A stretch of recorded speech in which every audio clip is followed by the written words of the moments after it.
नमस्कार, मैं वर्षना, आप देख रहे हैं प्राइम टीवी। वक्त हो गया है प्राइम उत्तर प्रदेश का।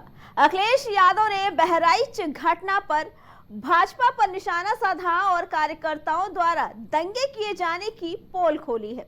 समाजवादी पार्टी के अध्यक्ष अखिलेश यादव ने उत्तर प्रदेश के बहराइच में भारतीय जनता पार्टी के विधायक द्वारा अपनी ही पार्टी के स्थानीय नेताओं पर दंगे और कई गंभीर आरोपों में मुकदमा दर्ज करवाए जाने पर तंज कसा है।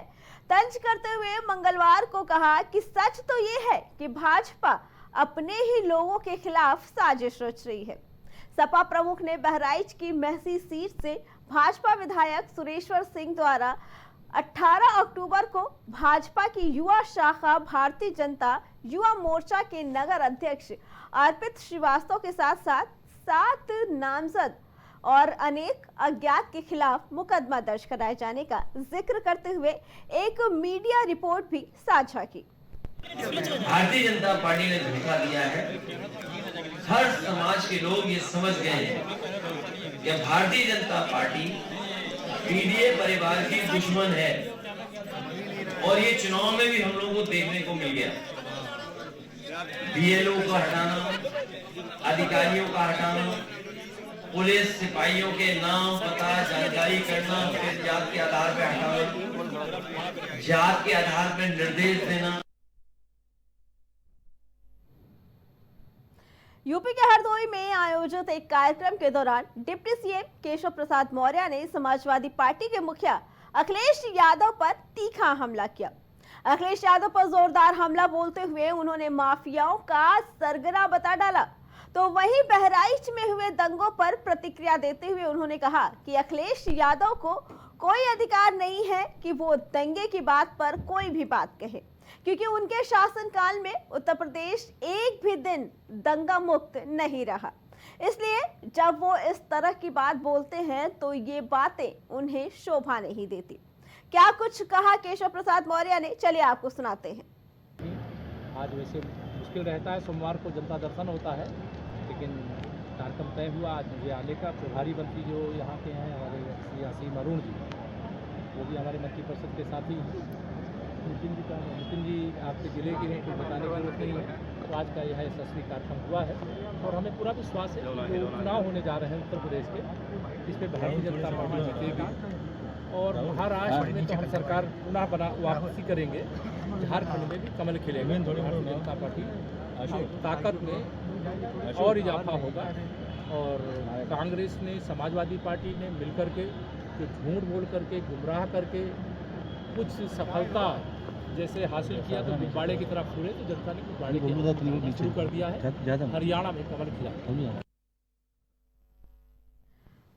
बता दें कि केशव प्रसाद मौर्य ने अखिलेश यादव पर हमला बोलते हुए कहा कि जब अखिलेश दंगा की बात करते हैं कि उत्तर प्रदेश में दंगे बढ़ रहे हैं और भाजपा शासन में ऐसा हो रहा है, ये बातें उनके मुंह से शोभा नहीं देती, क्योंकि सबसे ज्यादा दंगे सपा के काल में ही हुए हैं। जब सपा की सरकार उत्तर प्रदेश में थी तो एक भी दिन ऐसा नहीं जाता था जिस दिन उत्तर प्रदेश में दंगे ना हुए हों।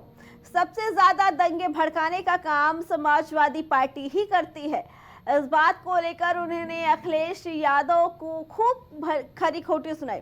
उनका कहना है कि आने वाले उपचुनाव में उत्तर प्रदेश में इस बार भाजपा ही प्रचंड बहुमत के साथ जीतेगी और भाजपा ही उपचुनाव में अपना जीत दर्ज करेगी, क्योंकि सपा और कांग्रेस सिर्फ जनता को भड़काने का काम कर रही है। इस पे आगे जानकारी देने के लिए हमारे संवाददाता अनुभव हमारे साथ जुड़ चुके हैं। अनुभव, केशव प्रसाद मौर्य का ये कहना कि एक भी दिन ऐसा नहीं जाता था सपा सरकार में जिस दिन उत्तर प्रदेश में दंगे ना हुए हो, वही सपा की तरफ से अखिलेश यादव भाजपा को ही दंगाइयों का सरगना बताते हैं। क्या कहना है इसके बारे में?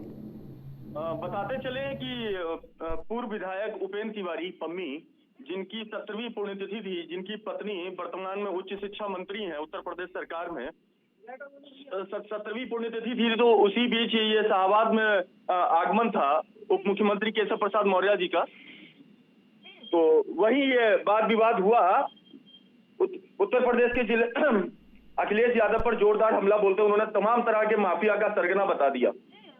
बताते चले कि क्योंकि उनके शासनकाल में उत्तर प्रदेश में एक भी दिन दंगा मुक्त नहीं रहा, ऐसा केशव प्रसाद मौर्य ने बोला है। जी अनुभव, जहां पे सपा का अखिलेश यादव का सीधे तौर पे ये कहना कि जो बहराइच में दंगे हुए वो जानबूझकर भाजपा ने कराया है, तो वही केशव प्रसाद मौर्य लगातार सपा को ही कहते हैं कि वही दंगा कराने का सरगना है।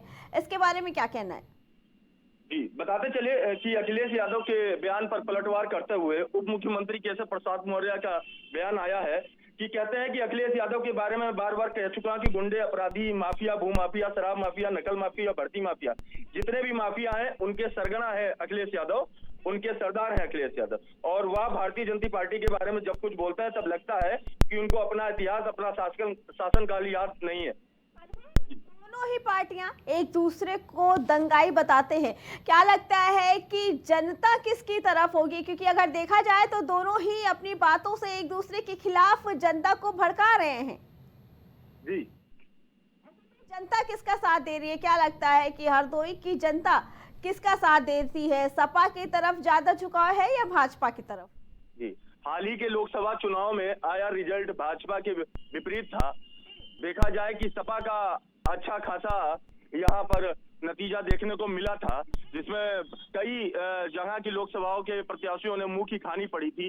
बड़े बड़े प्रत्याशी धराशायी हो गए थे, जिन्होंने कहते हैं कि बहुमत से पिछली बार लोकसभा में वोट पाया था, इस बार वो धराशायी हो गए। तो ये बयानबाजी, पलटवार तो ये तो चलता ही रहेगा, मगर नतीजा आने वाले चुनाव में, उपचुनाव में देखने को मिलेगा कि किस तरफ पलड़ा बैठता है।